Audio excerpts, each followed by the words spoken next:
안녕하세요. 사건 추적 15분의 이하나입니다. 최근 논란이 된 의류 브랜드 TV 광고가 있습니다. 한일 무역 갈등으로 불매운동의 대상이 됐던 의류 브랜드 유니클로가 그 대상인데요. 자, 어떤 영상인지 확인부터 하겠습니다. Wow, this is so 와, amazing. 스타일 완전 좋은데요? 난 아이디어 내는 걸 좋아하거든. 심플한 옷에 이런 액세서리 매치하는 것처럼. 유니클로 프리스 25주년. 제 나이 때는 어떻게 입으셨어요? 라고 했는데 이 여자가 뭐라고 얘기하냐면 맙소사 80년도 더 된 일을 기억하냐고? 라고 이야기를 해요. 이 맨 마지막 장면이에요. 자, 논란이 된 이번 광고부터 설명을 좀 해드릴게요. 98살, 98세입니다. 패션 컬렉터인 아이리스 아펠과 13살의 패션 디자이너 캐리스 로저스의 대화 내용이 유니클로의 그 광고 주제예요. 그런데 광고에서 13살의 로저스가 와, 스타일 완전 좋아요. 제 나이 때 어떻게 입으셨어요? 라고 아펠한테 물어봐요. 그러자 아펠이 뭐라고 하냐면 맙소사 80년도 더 된 일을 기억하냐고? 라는 자막이 붙어요. 문제가 있습니다. 이 광고. 자, 광고의 논란부터 설명해 드리죠. 먼저 80년 전인 1930년대 후반은 강제징용, 일제에 의한 강제징용과 위안부 동원이 이루어졌던 때입니다. 좀 더 자세히 얘기하자면 80년 전인 1939년은 일제의 국가총동원법을 근거로 노동자, 위안부, 성노예징용을 본격화한 시기입니다. 자, 그런데 이 자막에서 80년도 더 된 일을 기억하냐고? 가 문제가 된 거죠. 이게 노린 게 아니냐는 거예요. 자, 이 당시 시기에 대해서 서경덕 성신여대 교수는 뭐라고 설명하냐면 1939년 해방 직전까지 강제징용에 동원된 인구는 몇백만 명에 이른다면서 이때를 노린 의도적인 광고라고 볼 수밖에 없다라고 이야기합니다. 유니클로는 아니에요. 저희가 의도한 거 아니에요. 라고 의견을 냅니다. 그리고 의도한 바가 없기 때문에 이 광고 계속 유지하겠다라는 입장이었지만 거센 비판 때문에 광고 송출 중단을 결정했죠. 만약 비판이 없었다면 계속 광고를 유지했을 거예요. 문제는 뭐냐? 이 같은 광고의 미국판 자막과 일본판 자막에는 이런 내용이 없었어요. 전혀. 그런데 유독 우리나라에 송출하는 자막에만 맙소사 80년 전 일을 기억하냐고? 라는 걸 넣은 거예요. 80년 전 일을 기억하냐고요? 기억하죠. 기억하지 않는 역사는 되풀이됩니다. 반성하지 않는 역사는 되풀이됩니다. 우리는 위안부라는 슬픈 우리의 역사가 있다는 걸 기억해야만 하거든요. 하지만 자꾸 잊으려고 했죠. 자, 그 위안부라는 참혹한 실상을 대한민국에 처음 알린 분을 여러분께 소개합니다. 김학순 할머니입니다. 1991년이에요. 위안부로 강제로 끌려갔던 김학순이 12년에 나서 물도 나오는 거 보고 내가 결심을 단단하게 했어요. 아니다, 이거는 바로 잡아야 한단 말이야. 저렇게 거짓말을 하는데 왜 거짓말을 하는지 모르겠단 말이야. 그래서 결국은 나오게 됐어요. 누가 나오라고 말한 것도 아니고 내 스스로 이제 내가 나이가 70 다 됐어. 이제는 이만 나이 먹고 이제 죽어도 괜찮아. 근데 나올 땐 좀 무서웠어요. 죽어도 한이 없어요. 이제 하고 싶은 말을 내가 꼭 하고야 말 거예요. 언제든지 하고야 말 거니까.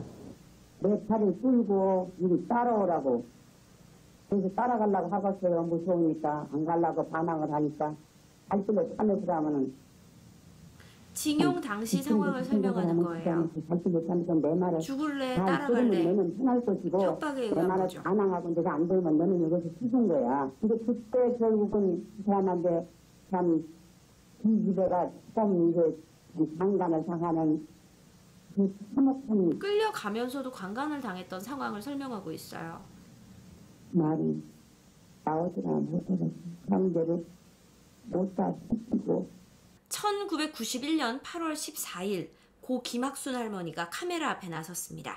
살아있는 위안부 피해자 가운데 처음으로 피해 사실을 공개 증언한 거죠. 김학순 할머니는 위안부 관련 소식이 신문과 뉴스에 나는 걸 보고 결심을 했다고 합니다. 이거 내가 제대로 얘기해야겠다. 그리고 김학순 할머니의 증언을 계기로 다른 위안부 피해자들의 증언이 이어지기 시작했어요. 그렇게 우리나라에서 일본군 위안부 문제가 공론화가 됩니다. 그리고 이는 국내 문제가 아닌 세계의 인권 문제로 대두가 됐습니다. 그리고 첫 공식 증언을 계기로 지난 1992년 1월, 그러니까 약 6개월이 좀 넘게 6개월이 지나서죠. 서울 종로구 옛 일본 대사관 앞에서 수요 집회가 시작이 됐어요. 이게 그 수요 집회의 모습입니다. 지금까지 무려 28년째 수요 집회가 계속되고 있습니다. 28년째 수요 집회가 계속되고 있다는 것은 집회에서 이야기하고 있는 문제들이 해결되지 않았다는 걸 의미합니다. 단일 주제로 열리는 집회로는 전 세계에서 가장 오래된 집회입니다. 굉장히 불명예스러운 기록이죠. 수요 집회에서는 모두들 한 목소리로 말합니다. 일본군 성노예제에 대한 진상 규명과 일본 정부의 진정한 사과를 요구한다. 하지만 28년째 우리는 대답 없는 메아리를 쫓고 있습니다.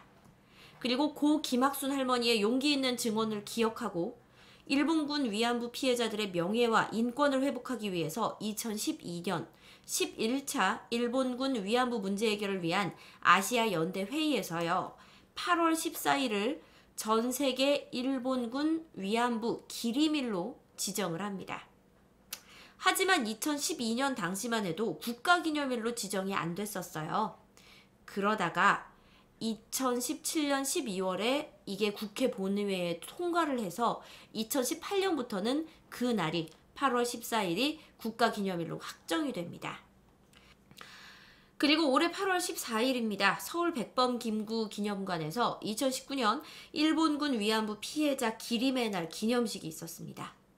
이날 배우 한지민은 위안부였던 나의 사랑하는 엄마에게 라는 제목의 편지를 낭독해서 화제가 됩니다. 이 편지 한 구절 읽어보겠습니다. 엄마 나이 17, 전쟁 때 다친 사람들을 간호하러 가신 게 아니구나. 어렴풋이 짐작만 할 뿐이었습니다. 그래서 애써 외면했습니다. 철없는 저는 엄마가 부끄럽습니다. 엄마, 끝내 가슴에 커다란 응어리를 품고 가신 우리 엄마. 모진 시간 잘 버티셨습니다. 위안부 피해자들을 위로하는 편지는 그날 많은 사람들의 마음을 어루만져 줬는데요. 여러분은 바로 이날, 기림의 날 알고 계셨습니까? 고 김학순 할머니의 증언으로 위안부 피해가 세계에 알려지기 시작했다면 위안부의 고통스러운 삶을 세계 각국에 증언한 분도 계십니다. 바로 네덜란드계 호주인인 오헤른인데요. 수녀가 되기 위해 동인도의 수녀회에서 생활하던 오헤른은 1944년 인도네시아 스미랑시에 설치된 일본군 위안소에 납치됩니다. 그리고 3개월 동안 강제 수용됩니다. 3개월의 강제 수용 기간은 그녀에게 평생의 상처를 남깁니다. 그리고 위안소 방마다 꽃의 이름이 붙어 있었던 까닭에 그녀는 평생 꽃 선물을 제일 싫어했고요. 어두워질 무렵만 되면 불안 증세까지 보였다고 합니다. 이후에 오헤르는 영국군 장교와 결혼해서 호주에 살면서 50년 동안 침묵을 지킵니다. 그러다가 1991년 고 김학순 할머니가 최초로 위안부 피해 사실을 공개 증언한 데 용기를 얻어서 1992년 호주 언론에 자신의 피해 사실을 발표합니다. 그리고 그해 12월 일본 도쿄에서 열린 전 후보상 국제공청회에 참석을 해서 위안부 피해를 증언합니다. 그리고 2000년에는 일본군 성노예 전범 여성국제법정에 참여해서 증언하기도 합니다. 또 2007년에는 미국 청문회에 출석해서요. 일본군 위안부 문제의 진실을 미국과 유럽에 알렸어요. 그러니까 전 세계적으로 이 위안부 문제가 있었음을 알린 사람인 거죠. 자, 뿐만 아닙니다. 보다 적극적으로 알렸어요. 자서전 50년의 침묵과 그녀의 일생을 다룬 다큐멘터리 데일리 브레드로 전 세계에 이목을 끕니다. 이렇게 적극적으로 위안부의 피해를 알려왔던 오헤른. 그녀는 알려진 유럽계 위안부 피해자 중에 유일한 생존자였어요. 그녀는 말합니다. 아베 신조 총리의 사과를 받기 전까지 나는 절대 죽고 싶지 않다고. 하지만 그녀의 소원은 이루어지지 않았어요. 지난 8월 19일 호주 자택에서 96살을 마지막으로 숨을 거둡니다. 자, 이렇게 살아계신 위안부 피해자분들은 20분뿐입니다. 과연 이분들의 생전에 일본의 진정 어린 사과를 들을 수 있을까요? 누군가는 지나가버린 과거로만 치부해버리는 이야기들. 하지만 우리는 반드시 파헤쳐야 할, 알려야 할, 그리고 사과받아야 할 진실입니다. 그러기에 아직까지도 수많은 영화와 드라마가 만들어지고 있는데요. 그 가운데 오늘은 영화 귀향에 대한 이야기도 함께 덧붙이려고 합니다. 대한민국의 가장 아픈 역사죠. 일본군 위안부 피해자들의 증언을 토대로 만들어진 영화 귀향입니다. 이 영화를 보고 난 사람들은 얘기를 해요. 굉장히 아픈 영화라고요. 영화 귀향의 시나리오는 2002년에 완성됐어요. 그리고 영화 기획도 2002년부터 시작이 됩니다. 하지만 개봉은 2016년, 그러니까 무려 14년 뒤에 개봉이 돼요.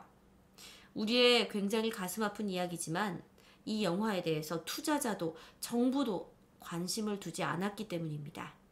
그래서 시민들이 하나둘 나섰고요. 크라우드 펀딩으로 사람들이 참여를 합니다. 그 크라우드 펀딩에 참여한 인원이 75,270명. 국내뿐 아니라 일본, 미국 등 전 세계 각지에서 후원의 손길이 이어졌어요. 그렇게 12억이 모아집니다. 이렇게 모아진 돈으로 아프지만 꼭 알려야 할 우리의 이야기가 세상에 나오게 됩니다. 영화 기획에서부터 개봉까지 걸린 기간이 14년. 그리고 이 영화에서는 나옵니다. 당시 위안부에 끌려간 소녀들의 수 약 20만 명.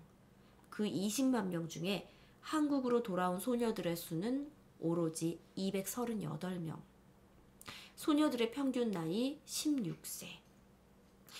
이 영화의 감독인 조정래 감독은 말해요. 영화를 만들면서 가장 화가 났던 것은 위안부 피해 증거가 없다는 말이었다고요. 왜 증거가 없는지 모른다는 거죠. 증언집도 많고 수많은 증거들이 남아있고 실제 피해자들도 살아있는데, 그래서 이 영화 자체가 문화적 증거가 되길 바란다고 말합니다. 고 김학순 할머니도 말했어요. 내가 이렇게 살아있는데, 내가 여기 있는데 산 증인이 없다고 말하니까 기가 막힌다고. 여러분, 당시 일본군은 한국의 소녀들을 대상으로 해서는 안 될 짓들을 했어요. 그리고 그들의 행위를 전쟁으로 인한 정신적 고통 때문이었다고 합리화시켰습니다. 또 이제 시간이 지났으니까 80년도 넘은 일이니까 기억할 수 없다, 책임을 질 수 없다, 사과할 수 없다, 보상할 수 없다라고 말합니다. 그리고 그렇게 아무 일도 없다는 듯 살아가는 그들을 바라보는 피해자들은 얼마나 힘들까요? 여러분, 이 영상을 통해서 저는 반드시 기억해야 한다고, 그리고 사과를 받아야 하는 역사라고 말씀드리고 싶습니다. 자, 지금까지 사건 추적 15분, 저는 이하나였습니다. 시청해주신 여러분 고맙습니다.